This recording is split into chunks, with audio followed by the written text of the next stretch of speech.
All right, welcome everyone. Chris Petri here.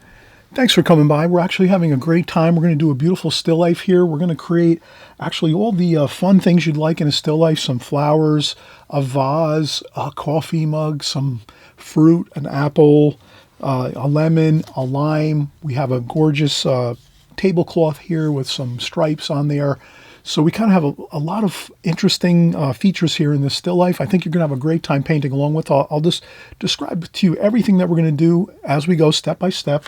We're going to use our standard Schmincke palette with fresh squeeze tube paints. So you're going to see all the colors as I mix them as I go. I'll explain everything as we go with regards to color. And we also have our phone. We're going to have my cell phone in view right on the camera. So you'll be able to see our still life setup that we have right here on the picture. So you'll be able to work along with that too and be able to kind of visualize what we're doing here on the paper. So I think everything here is going to come together really nicely. Everything you can want for a still life painting. So let's grab our gear and get ready to start. All right, so we just saw the finished painting. We're getting back in swing here. I just wanted to mention that in this video, we actually we'll cover a few different materials, art supplies that we use once in a while. You know, this isn't a standard office pencil here. You know, these are just, you know, your standard Dixon Ticonderoga pencils, office pencils, and also school pencils. So these are great to have. I always buy a couple boxes at a time on Amazon. And those are great to have. And also, too, I just mentioned I'll always use a kneaded eraser, which is basically a soft, pliable eraser that doesn't create any crumbs. So if you're going to do some erasing on your drawing, when you're doing your drawing, especially on your watercolor paper, I use Faber-Castell. Faber-Castell makes great kneaded erasers, and they come in these really gorgeous plastic cases, which keeps them fresh and soft. So the only way you open them up is when you have to trim them open and when you're ready to use them. They come in plastic, so they have plastic around them like this. So you buy them in the case like that. You can store them. You can buy 5 or 6 at a time. Have them, you know, on hand at all times. They stay in these really good cases, nice and neat, organized. They stay soft and pliable because they're covered in plastic, and then they're also in this plastic case. So I always use these. These are great to have, a couple extra. But again, I use kneaded erasers always when I'm doing any kind of pencil drawing, whether I'm doing it on printer paper or my finished watercolors. I always have my kneaded eraser. So those are just a few materials right away that we kind of see here that we use. And of course my Schmincke palette, I customized it a little bit. I bought those extra pans. There's large and small pans in here, and I kind of fit them all in. I have a video. I'll put that in the description below if you want to get a Schmincke palette just like this and then fit all of your pans in there just like I have it with all the same colors in the same exact locations. That's fine. You can do that, or you can just kind of set it up your own way. That's fine as well, but I always give you the option, so I do have a video on that, and again, I'll put that in the description below on how to set up your palette just like this, a customized Schmincke palette where you put all your pans in there with all of your colors exactly the way we have it right here, all set up. And let's get started with our drawing.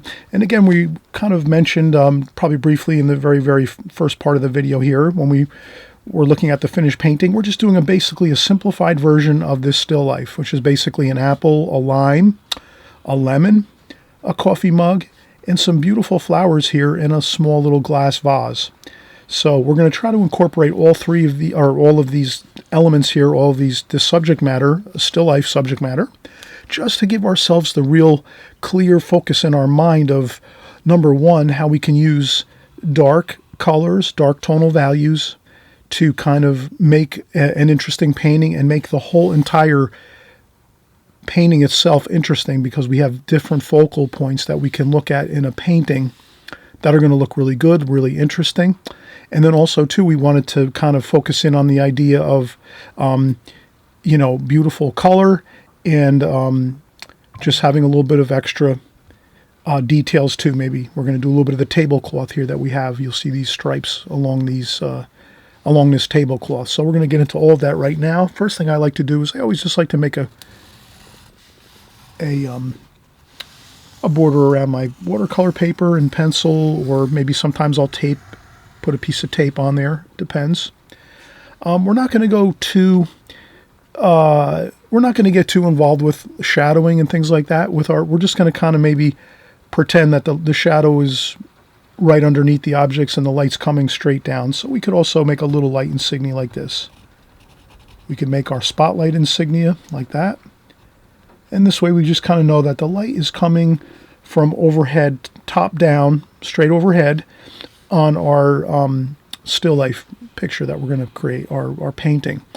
I do notice that the light might be coming a little bit from the left going right this way, according to this photograph, but we're really just going to use this photograph for our subject matter, and then we'll use our own light pattern. And the reason I do this is more of a simplified light pattern where we're just going to put a little bit of shadowing right below our subject matter here. Again, an apple, a lime, a lemon, coffee mug, and some flowers.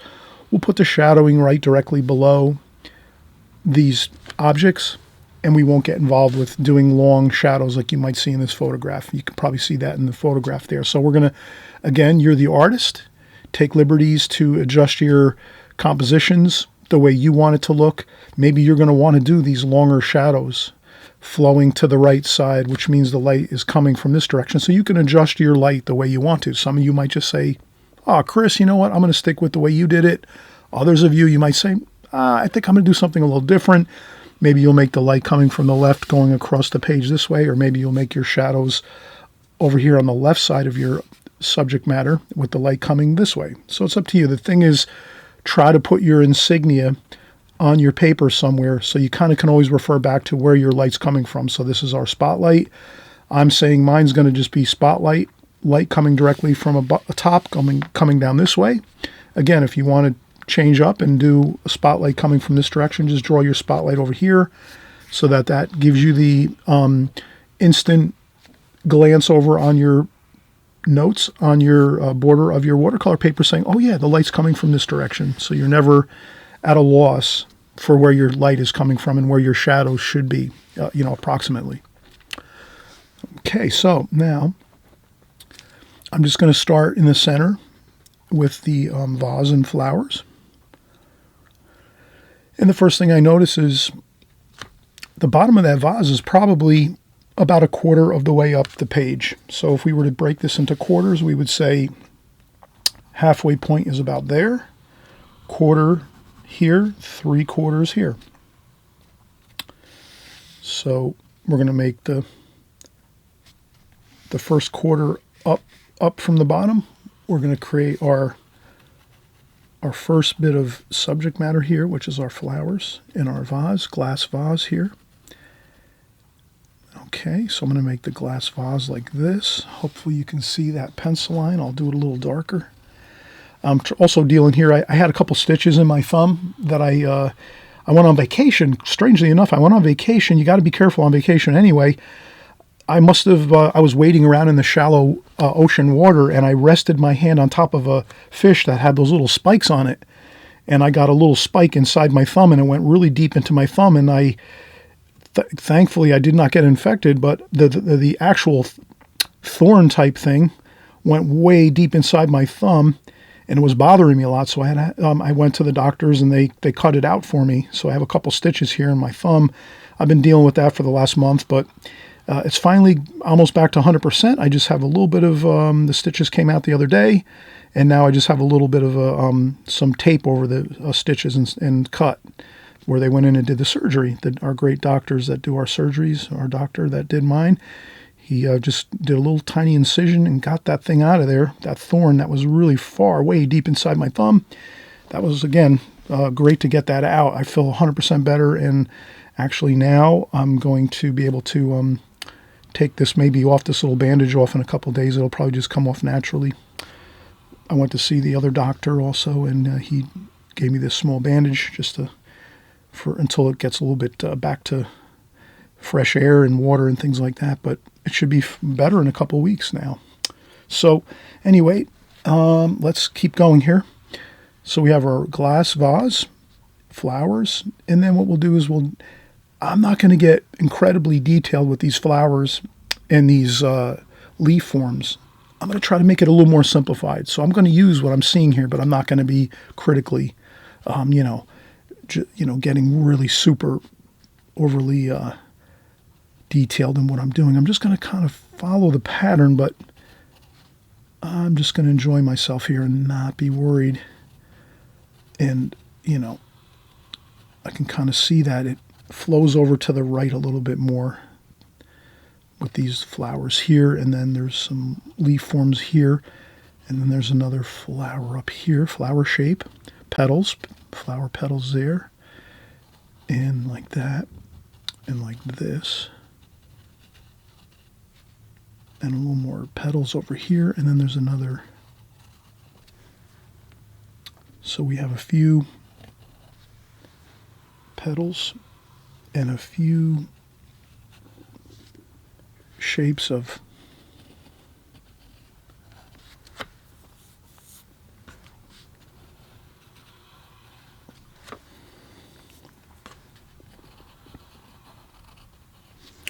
like this. Okay, so I did a little improv there, but I basically got the flower petals in here, the flower shapes, and then some of the darker green petals, or I should say the leaf forms, the green leaf forms that we have here. So that's good. And then maybe we have some of these stems in the vase. I'll just do a few of those. I'm going to improv these too. Just a couple straight lines and maybe one or two curved lines in there. Fine. And then let's go in, again, I'd like to use my kneaded eraser. Let me erase this little bit here on the right side of that vase. And what I'd like to do is do my lemon and create my lemon here like this. So I'm going to do my lemon like this. Like that. Okay, so I have my lemon here now. Then I do notice that I do have some really nice stripes on my tablecloth here. So I'm going to use that to kind of help me to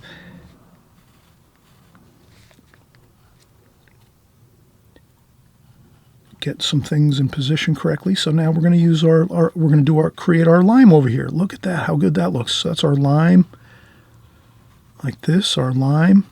And there's a little bit of a shadow under the lime, and I'll put a little shadow under the lemon like that. Just a little bit to let me know I need to create a shadow underneath these objects. Otherwise they will look like they're floating in space. We want to make sure we have some shadows. And then there's the stripe of the tablecloth like that. And then now what we're going to do is we have our lemon, we have our lime, we did our flowers, we created those first, and then we're going to do next our coffee cup, our coffee mug. So we're going to do that here next. We'll start out at the bottom like this. We'll make a little bit of a curved line. It's a bit curved. And then we're going to come up here like this, and it's pretty much straight up. And then we're going to have a little bit of a ellipse up here, which is the top of the coffee mug, like that. And like that, the other side of the coffee mug. And then we're going to have the handle of the coffee mug like this, and it's going to be a soft kind of turn like this. Like that. Okay.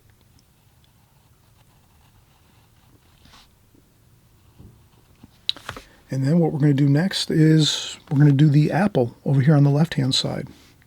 So now when we look at the apple, that's where this gets a little bit more, we have to just put the brakes on a second. So we're going to tap on the brakes a little bit and slow down just a second and say, all right, let's look at this apple. This apple is a little bit closer to us this way. And these other, the mug, the flowers, the lemon, and the lime are a little bit further in the distance. It's a little bit on an angle. So I'm taking the picture from an angle. So we are seeing a little bit of an angle in this picture. So let's capture that a little bit. We don't have to be exact, but let's just say that this apple should be a little larger because it's closer to us. You can imagine the apple is the closest still life object that we have in this painting. Let's make sure we kind of make this a little larger, and you can even exaggerate it a little bit if you want to to kind of give it more impact. When you're looking at it, you'll really feel like, bam, that apple's really close up. So, and I see that apple is sort of touching along the bottom of this handle of this coffee mug. So let's do that. Let's make sure we kind of tie that apple into the coffee mug there.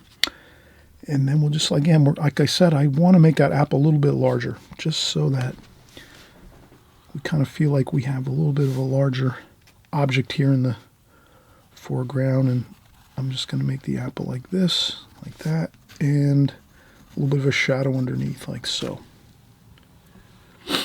And then we're going to just do a small ellipse up here for where the core of the apple is and the stem, like that. And as you can see, we have everything pretty much completed. We have our tablecloth, and then what we can do is we could take the back edge of our table and just make that line going across, just like this. Actually, it's right at the top of the apple. Pretty much. You could also get a ruler if you wanted to. That sometimes works really well. This way we're exact on our back. And again, I use my kneaded eraser. I'm just going to lightly erase that line I made in the back here for the back of the table. So we're going to try to get a more exacting line in the back of the table here. So what I'll do is I'll take my steel ruler. This happens to be a Statler stainless steel ruler. And then I just look at my photograph and I say, where is that line coming across here? It goes above the line a little bit, that green lime, that it's a little bit above that. It kind of touches just the very top of the lemon here, and it goes right across. So let's keep that line just the way we see it, like that. And then we could just draw that line in, like so.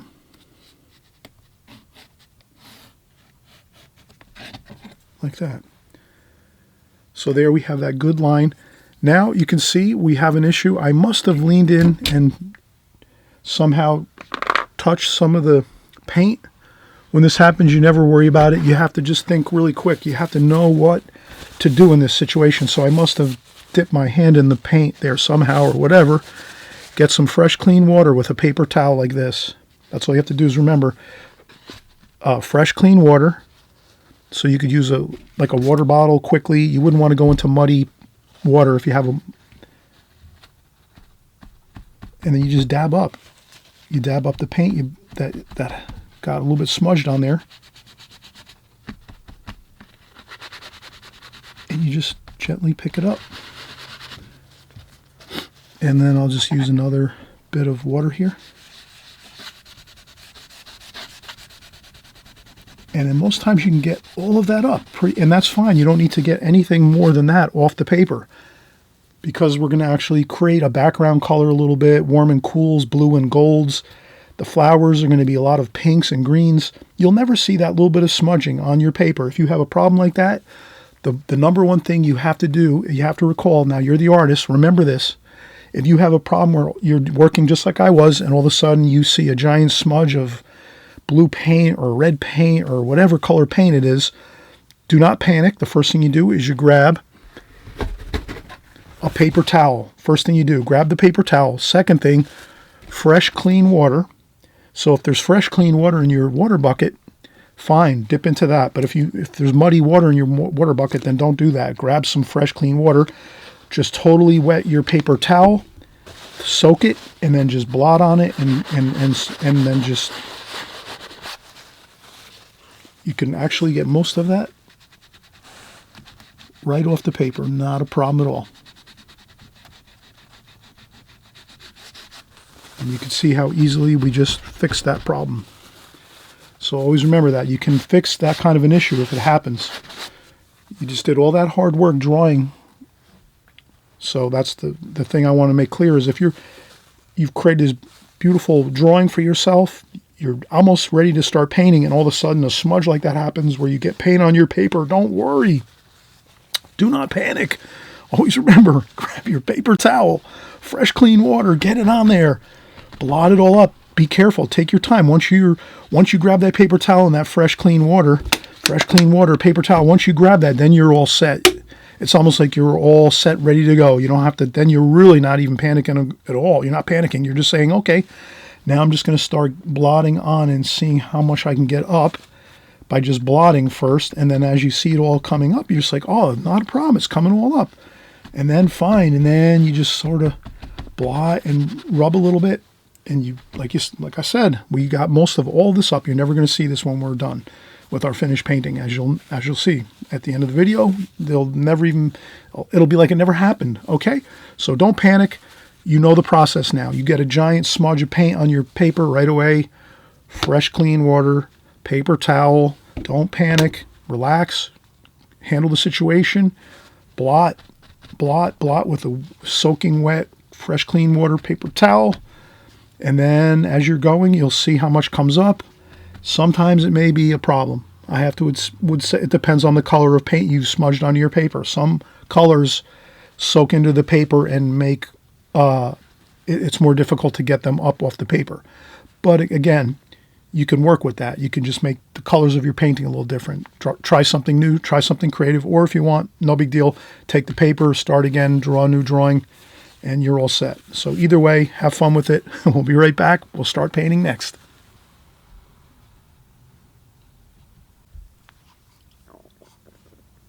Okay, so we're getting ready to paint. We have our everything all set up, our paints, our palette. I have a water container over to my right.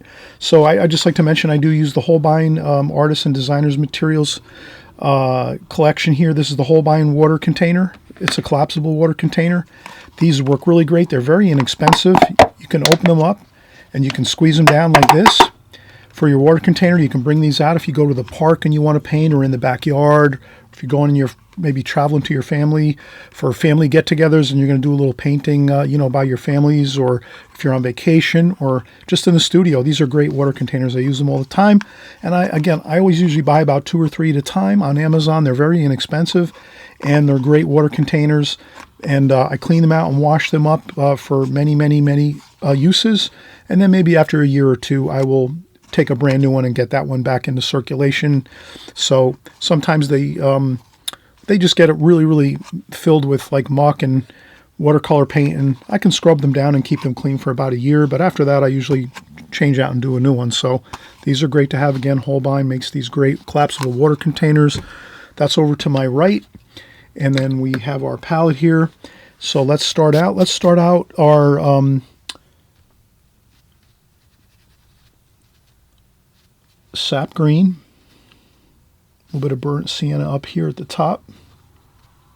Sap green. A little bit of cobalt blue down here. And this is going to be for our green. We'll start doing some of our leaf forms. And again, I'm not going to take a tremendous amount of time here. I would just want to really cover how you can get some really beautiful contrast in your paintings, some beautiful dark and light contrasts in your paintings.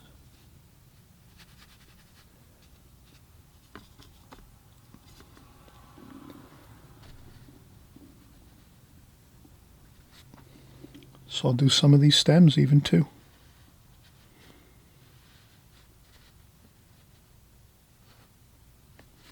Inside this vase,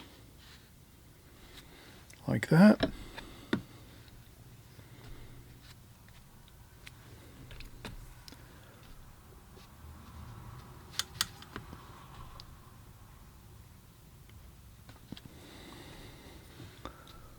little bit of that watery feel with the blue, cerulean blue. Then, let's continue on. We're going to get some of those green leaf forms up here.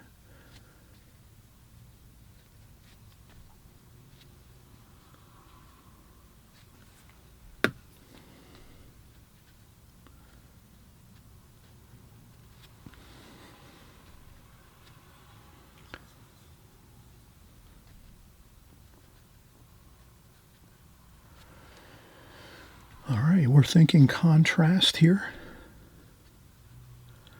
So what I'll do is I'll go around this, I'm going to go around this flower arrangement here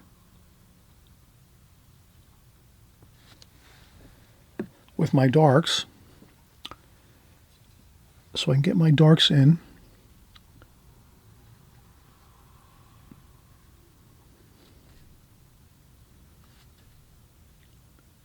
And I'll paint around those flower petals. That looks pretty good. Then I can start, actually I'll let that, as we say, set up. So let this set up, your leaf forms, your green leaf forms, let those set up. I'll do a couple splashes here just to loosen up a little bit.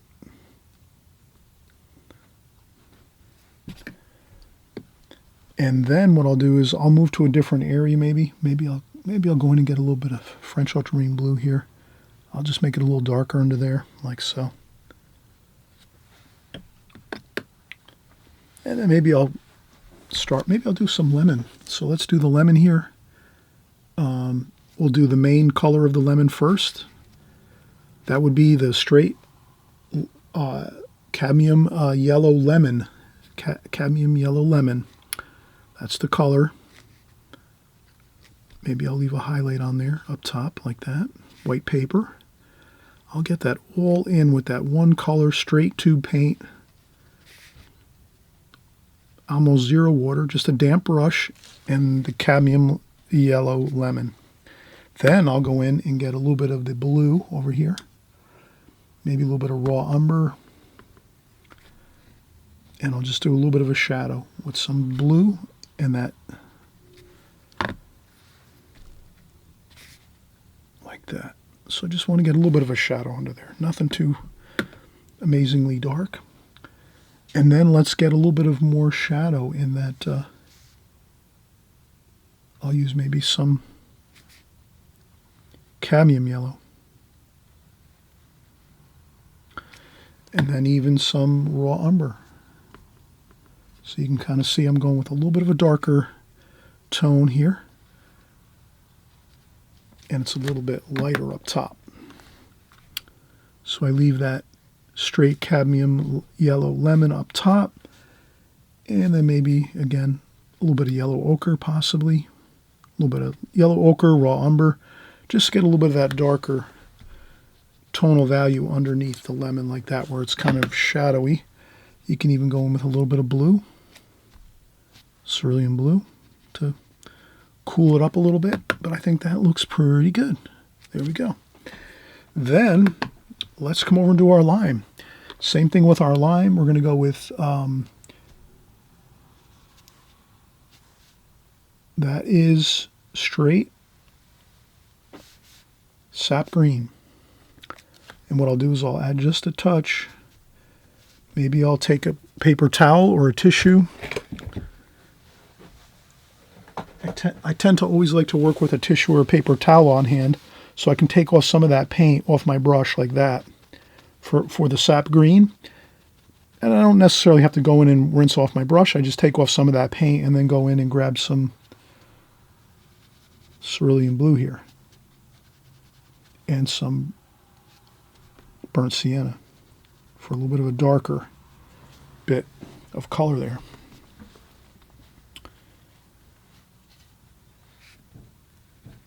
And then that's what I'm going to do here. I'm going to take this and I'm also going to leave a highlight on there, right over there. So we're creating our lime.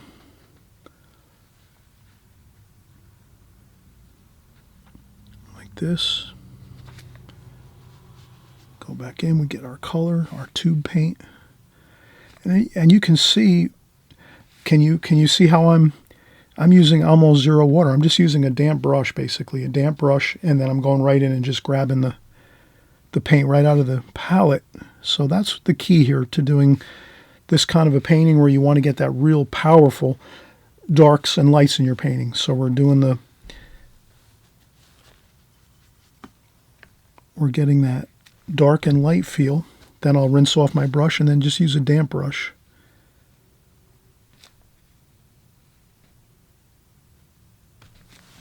Like that. You can even rinse off your brush, dry off a little bit of water, and then you can even lift up a little bit of paint like that. Rinse off the brush again, dry off the water, damp brush. You can even blot a little bit with the tissue. And this way you can, we get that kind of that lighter feel up top. Like that. Then we come in here, grab a little bit of cobalt blue, maybe some cerulean blue. And we'll just get a little bit of that shadow feel with a little bit of gold maybe too. We'll put a little bit of gold into that shadow there. Warm and cool. Looks good. Now we're going to take a quick break. We've done quite a bit now. We've got the dark leaf forms around our flower shapes, so we drew in our leaf forms and our flower petals, our flowers, in the vase. And then, as you saw right when we started out, we did more or less, we did the green, dark, very, very strong, dark, strong tonal values of the leaf forms first. And then we let that kind of dry, so that right now it's still drying, still setting up.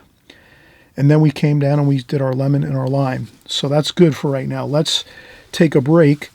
And then what we can do is, when we come back, it's going to be even more, the paint is going to be drying even further, which is really going to help us, because we're going to go back in and do the flower shapes now maybe. Or maybe we'll move over here and do we'll see what happens next. But I think the best thing is, I just have to be careful not to lean into my lemon and my lime paints as I'm painting now.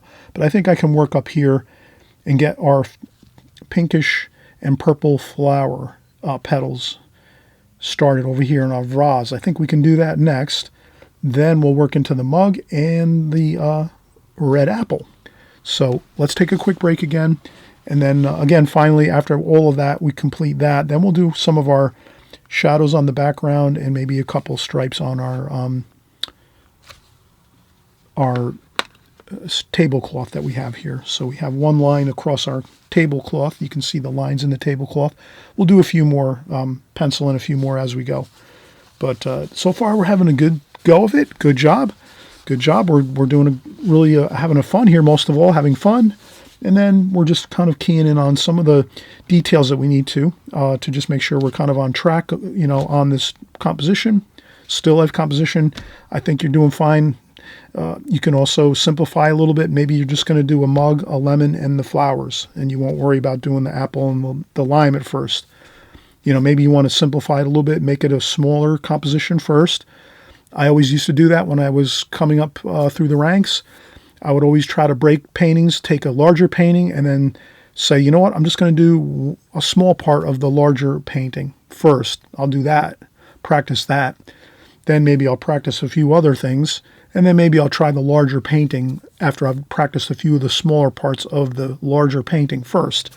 So that's always a good way to tackle things if you want. If you feel like it's too much to do everything at one time, don't worry about it. Just key in on a few of the simple compositional subject matter that we have here. In any case, great that you're following along. Hope you'll also subscribe on the right-hand side below. There's that subscribe button. It's really simple. When you subscribe on my YouTube channel here, all that does is just, you'll see when you open up YouTube the next time, whether it's in a couple days or a week, you'll just notice that YouTube alerts you that I've created a new video. So you'll be able to follow along with what we're doing here on this channel. And that's all that it is. There's no emails or text messages or phone calls, any kind of, there's no nonsense like that. I know that's a real bother with a lot of people. A lot of people get really, and it's the same thing for myself. I always get emails and, text messages and phone calls from all these people trying to want to sell me something, whatever it is. Don't worry about it. When you subscribe below on the right hand side, it's not going to trigger any kind of issues like that. It's just basically YouTube is just wants you to, your favorite people you follow on YouTube. If you hit subscribe, that means you'll see when I have a new video coming out, and you'll be alerted to that so that you don't lose track of me. That's all it is. Okay. All right. And we'll be back in just a second. Okay, so we're going to keep going here. I'll probably take my water and put some fresh water in my water container first thing. So I'll usually change my water 2 or 3 different times, possibly within a painting, sometimes more, but usually 2 or 3 times I would say, especially when you want to do really light washes, like very light tonal values. Okay, so now I'm going to look for my brush. Here we go. All right, so now the next thing we'll do is let's get some of those orangey and pink flowers, petals, painted in. So I'll go in with some alizarin crimson, a little bit of rose madder, maybe a little bit of purple, which is ultramarine violet. I use Winsor & Newton ultramarine violet. I get all my paints on Amazon. I just go in now on Amazon and order my tube paints, and I use Winsor & Newton for my tube paints as well as Holbein.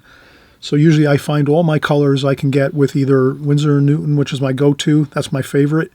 And also Holbein, I use about maybe 70% of my paints are usually Winsor & Newton, and then 30% are Holbein. But those two keep me satisfied. I usually can find all the colors I need. Winsor & Newton's great because they have the really large tubes you can purchase, which make it a little bit easier if you're using a lot of paint and painting a lot. I use the large tubes. I guess I can show you what I have here. I guess like this is cerulean blue, but you can see how large that tube is. So I use a lot of cerulean blue, and then maybe there's a few other colors that maybe I don't use as much. Maybe I don't use as much Prussian blue, or maybe I don't use as much chromium of oxide. So chromium of oxide and Prussian blue I don't use as much, so I buy the smaller tubes with those two colors.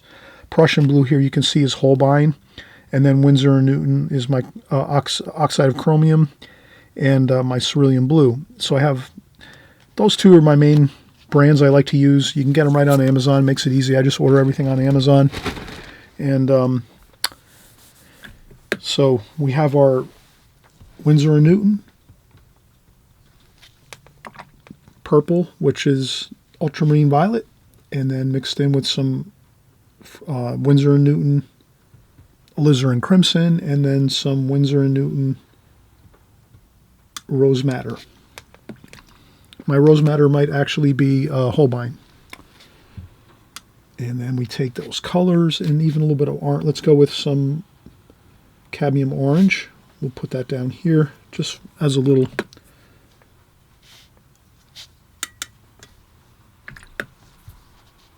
like this, because I noticed there is some orange here. Okay, so I try to see if I can see some shapes right away that I look.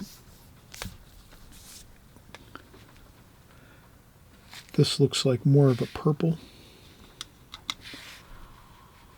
Over here,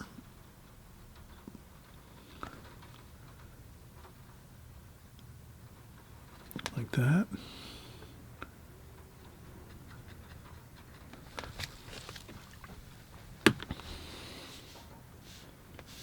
Maybe a little bit of cerulean blue.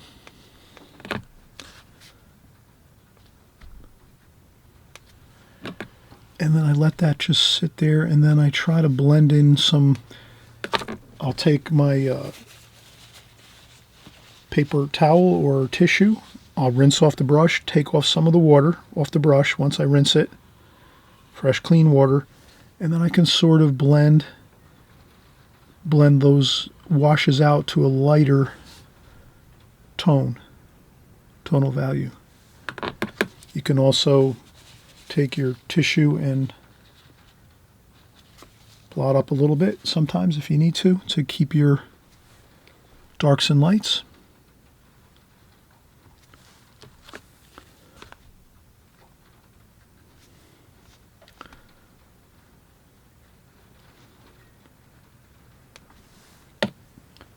And I'll try to make sure I Mix all those colors in. Some rose madder up here.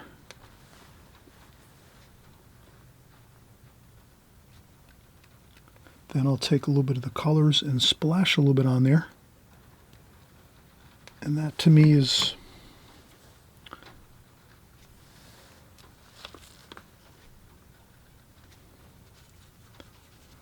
I might take a little bit of the green.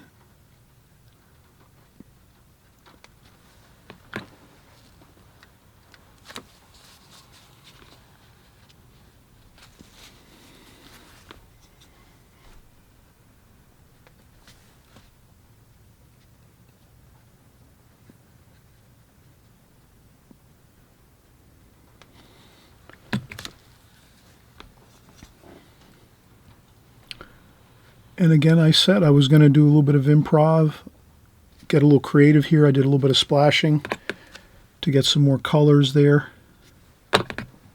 I might go with a little bit of cerulean blue and negative shape paint around a couple of these petals. So I'll negative shape paint, which means I'll take the background and start moving some washes into the background and paint around those petals like that.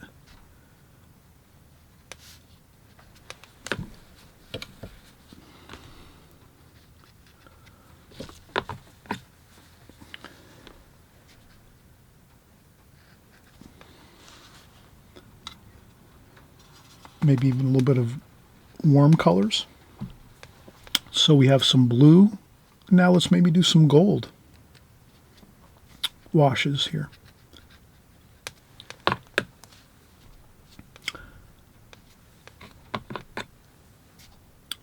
Now I'm negative shape painting, taking some blue background colors, and maybe I'll paint around that mug there.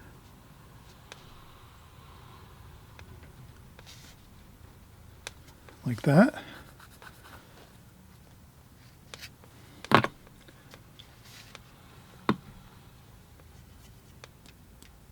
Couple of splashes. There we go. A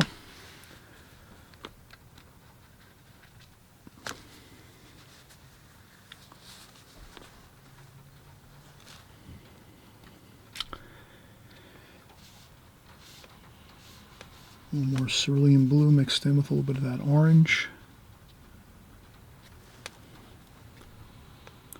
So your background colors actually now that we're going to take our background color, which is going to be blue and then some gold and orange, kind of warm and cool, blue and orange, gold. And you can paint in some of those details of the flower petals there. Those are the lighter flower petals, the white. And then we'll get the edge of the table there, the backdrop, like that, and just get a little bit of some splashing on there, just to get some things happening here.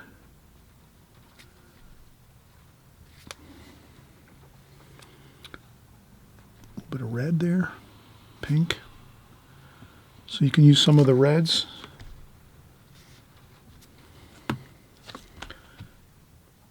It's good to mix and mingle the colors. Okay, so there we go.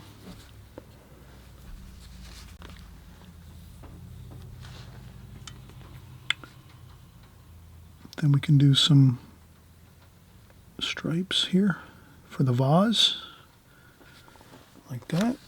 Just to tie in some color there. And what else do we have? Let's keep working on, let's do the coffee cup.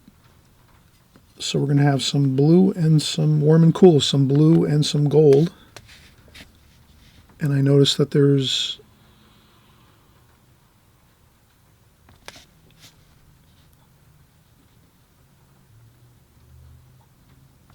that.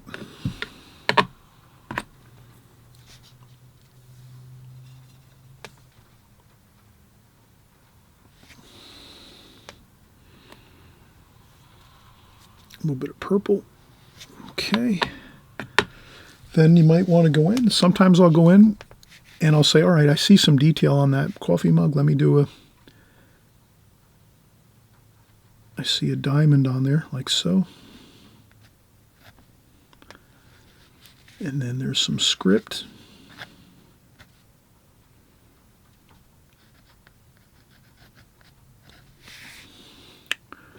Okay, so you can add some more finer detail to some of your still life components here. And let's keep working. So I'll take some of that orange and we'll do that here.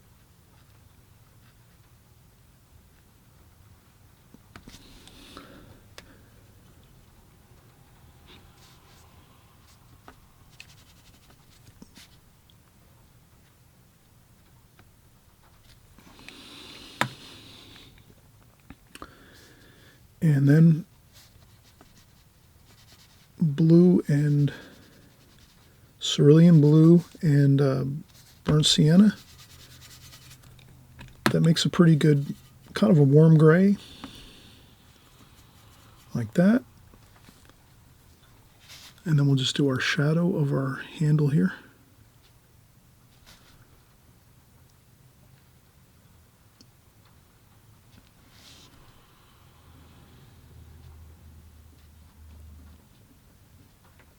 That.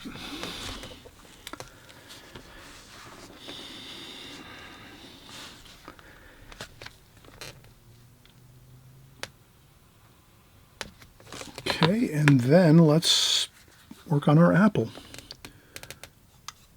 That's going to be pretty much, let's do alizarin crimson, rose madder, a little bit of sap green. And let's see, we'll start out there like so, get some darker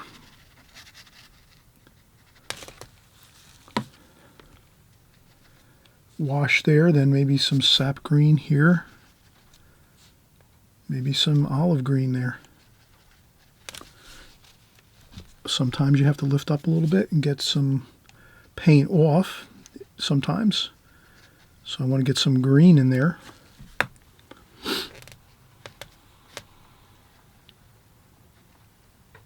There we go. So we got some green, and we're working with our alizarin crimson again and rose madder. We're going to have a highlight there.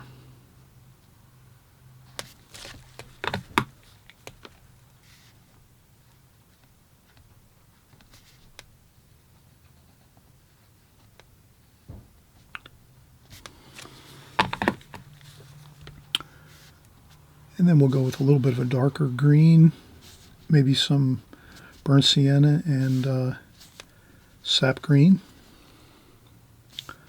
just to get a little bit of a darker dark in there.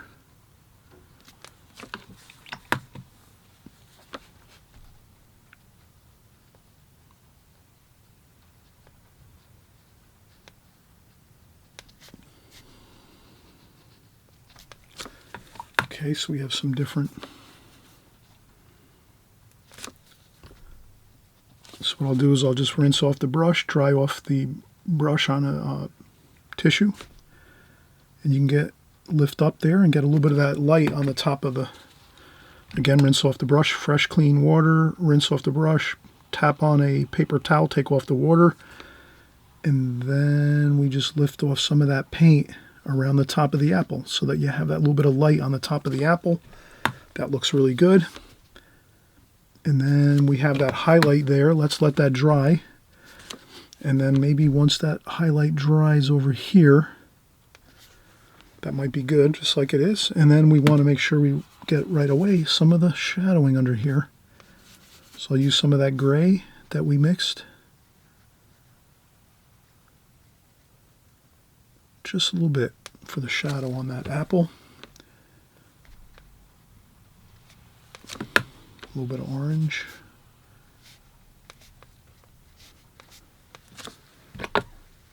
And that looks pretty good. Now, I did notice there's some, we could use the stripe now. We could just go right into the apple with that stripe.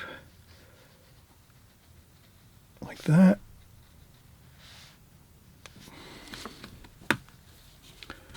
You can lift up a little bit of the stripe if you want, just so it's not like one continuous line. Like that. There's another line here. Let's go with a little bit of a wider line here. So now I'm just going to sort of pick up the pace a little bit. These final details here, I'm not too worried about. Like now it's kind of looser, fun. I'm just going to get a couple lines going there. Then I'm going to say, all right, I see a line coming from like behind the vase and across and through that lemon. So I can kind of see that it's about there, like that, but it's blue. So let's use some of that blue, cerulean blue. And that looks pretty good if we can get some cerulean blue on our palette there. And just make it wider as it comes out closest to us, like that. That works out good that way. And then there's another purplish. We'll get some of that ultramarine violet. And that goes about there where the handle is on the mug. And it comes across this way.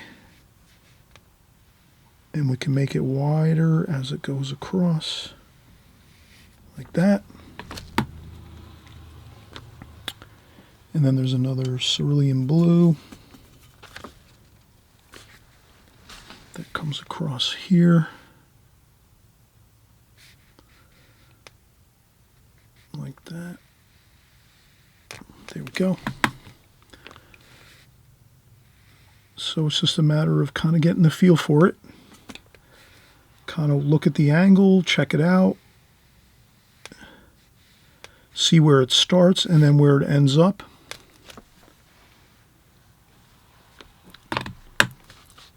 And then like we'll use some more orange over here.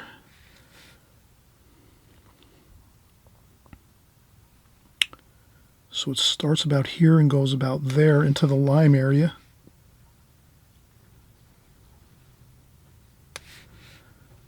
And then it goes about there. And it gets wider. Very thin back here. And it gets wider. And then you can blot up a couple spots.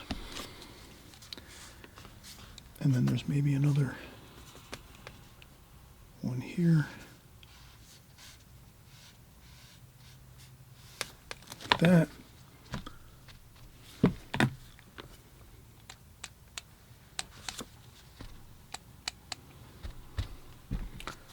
Okay. Maybe I'll make a little bit of a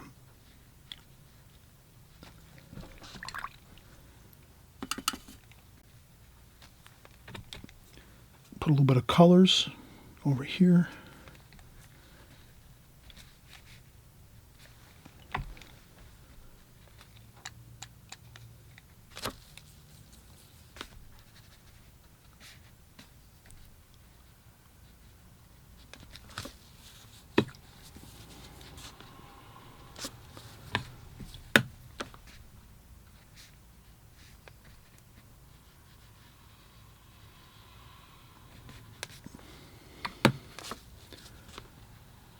Just a little bit of colors along the edge there.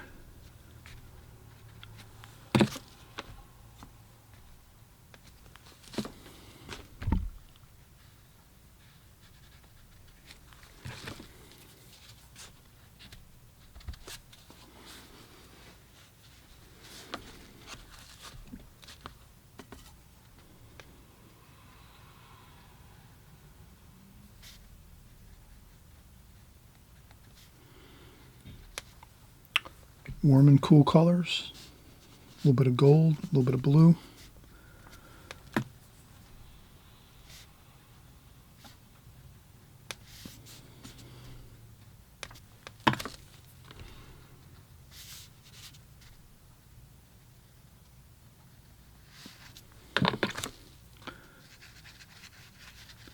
Soften that out.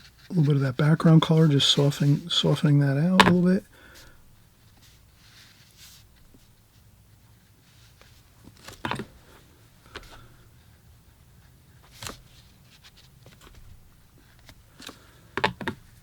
Okay, and that looks pretty good. We can always take a little bit of the darker washes with our point of our brush, just if we want to make a couple of these details here.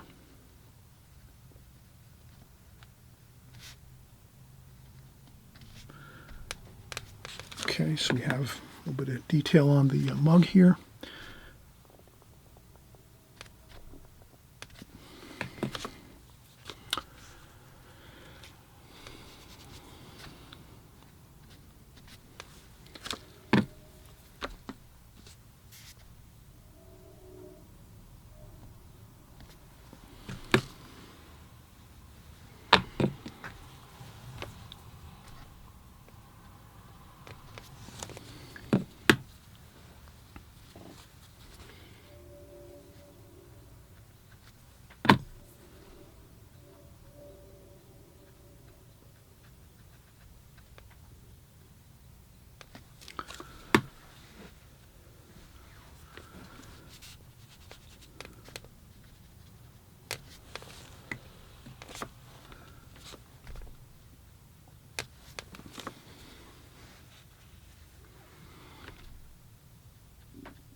All right, so I think I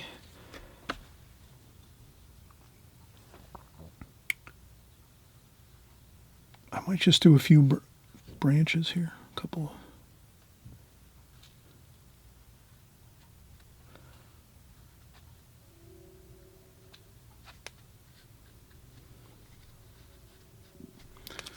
Just like that, a couple of branches, and I think that's fine. We've covered, I think, all the details here that we need to. So I'm glad you joined along. We had a lot of fun here. We kind of just developed this composition, the still life composition, step by step. Pretty simple. When we first started, we got our darker tonal values in the vase, in the floral arrangement here, the darker leaf forms first. Let that dry pretty much 100% while we worked on the lemon and the lime. Then we went back in and got some of those flower shapes, those pink flower shapes, and we can actually use a little bit of titanium white. Maybe we'll do that in just a minute. We'll take a quick break. We'll come back. We'll show you how you can use a little bit of titanium white sometimes to add a little bit more details at the conclusion of your painting, to maybe just put a couple highlights in, or maybe just add a little more light into some sections of your painting. So let's do that next. But pretty much that's wrapping up here what we did. We had a fun time of it. Still life is one of your best ways to practice your fundamental skills in watercolor. I suggest everyone to practice on still life as much as you can, and you'll definitely see your skills improve 100% by doing that. So we'll come right back in about 2 minutes and 2 seconds, and we'll put in some titanium white on a few locations on our subject matter here and in our vase of flowers here. And you'll see how we can kind of use that titanium white to just add a couple more critical bits of detail right at the end of the painting, but we don't go overboard with it, and we'll show you how to do just the right amount, just the perfect amount of titanium white will prove to be really beneficial to your painting, to your composition, and we'll kind of just cover that in about 2 seconds. All right, just a few last details here. We're going to use our titanium white paint. We're going to take a little bit of yellow ochre and just mix that yellow ochre in the very, very top of the tube of your paint.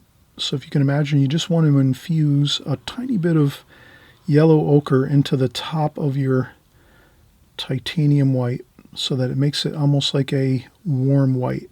So you're adding a touch of, maybe you need to, we'll add a little more.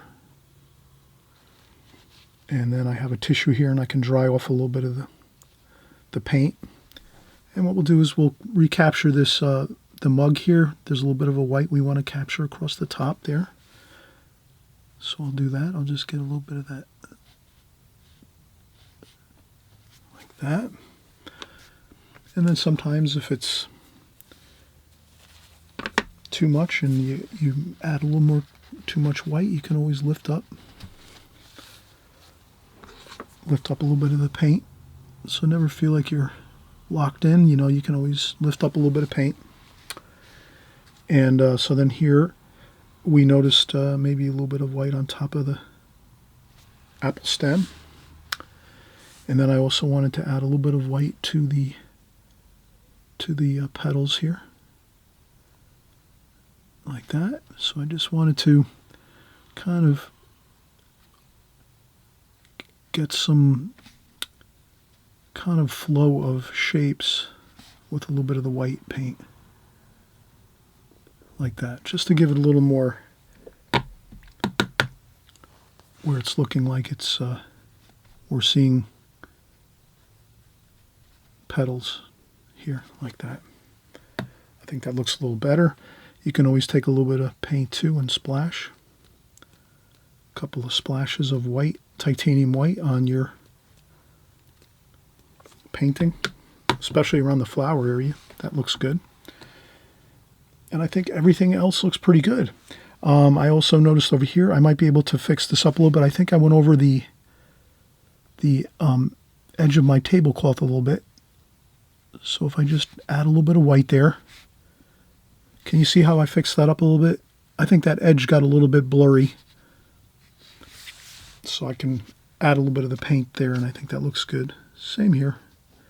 So you could, you know, add a little bit of titanium white here and there to recapture a couple lights that you see.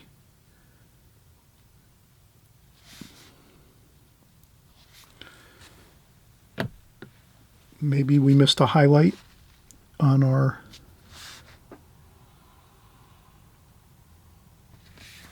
lime. The lemon there looks pretty good. I think we have that.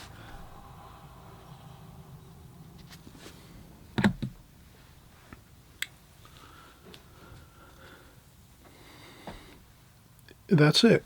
So again, I didn't go overboard. Let's always remember, when you're using your titanium white with a little bit of your yellow ochre in the top, try to use it absolutely sparingly. Sparingly is the key word. Sparingly, because I've done it in the past where I've added too much, and then when I go back and look at my painting like a week later, I say, wow, oh, I added too much of those highlights, the white highlights. I went overboard with that, and it kind of jumps off the paper when you're looking at it if you add too much. So you're way better off if you add a little bit less, and you can always maybe add a few more spots. If you look at it like a week later, you look at your painting a week later and you say, okay, maybe I could add one or two more areas where maybe I need a highlight or something like that. But the key is extremely sparingly with your highlights at the very end of your painting, just to make a few notes, as it were.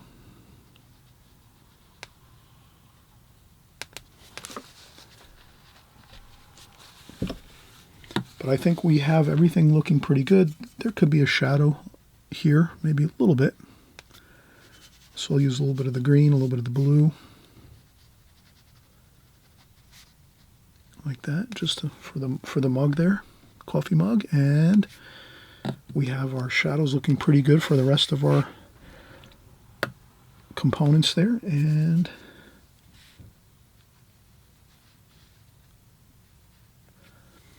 I think everything else looks fine.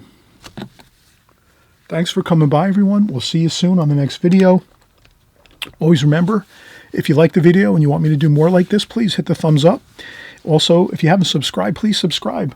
The only thing, if you subscribe to my channel and you click on the top bell button, which is the bell icon, that means you'll receive all of my updates. Whenever my new videos come out, you'll be the first to hear about it.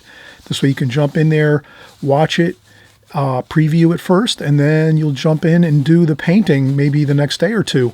So that's always good. If you can watch the video once full through, kind of get yourself prepped, and then when you go in to actually work along with us here on this on these videos, then you've already watched it once, and then it'll be a lot easier when you're going through the painting the second time, when you're actually doing the painting along with us. So I always mention that it is really important if you can watch the video one time full through. Maybe take scratch down a couple notes if you want to, or just make it some mental notes for yourself. Then you come back, and when you're going to sit down with your paper, your pencils, your paint, your brushes, everything, you're going to be a little more kind of familiar with the painting, with the composition. So try it out, see if it works. If you find that watching it one time before you actually start and work along with the video does not work, then don't worry about it. Don't do it. But I do think it does help a lot. I used to work that way a lot myself, where I would watch many YouTube videos with a lot of other YouTube watercolor artists, and I would always watch the video one time first, let it kind of sink in a little bit, and then maybe the next day or two when I decide to pick up and start painting, drawing and painting, it would be a lot easier. I'd be a little more familiar with the subject matter. So again, thanks for watching. Thanks for coming by. Leave comments in the comment section, questions. I'm always in the comment section, checking out everything, making sure that I'm answering any questions you have. Lots of great questions. Thank you for putting those questions in. Really appreciate that. And this way we kind of all can watch what's going on in the comment section and find out the answers to our questions, or maybe things that are puzzling us about watercolor, whatever it is. And that's about it. So again, thanks for watching. We'll see you soon. Bye-bye.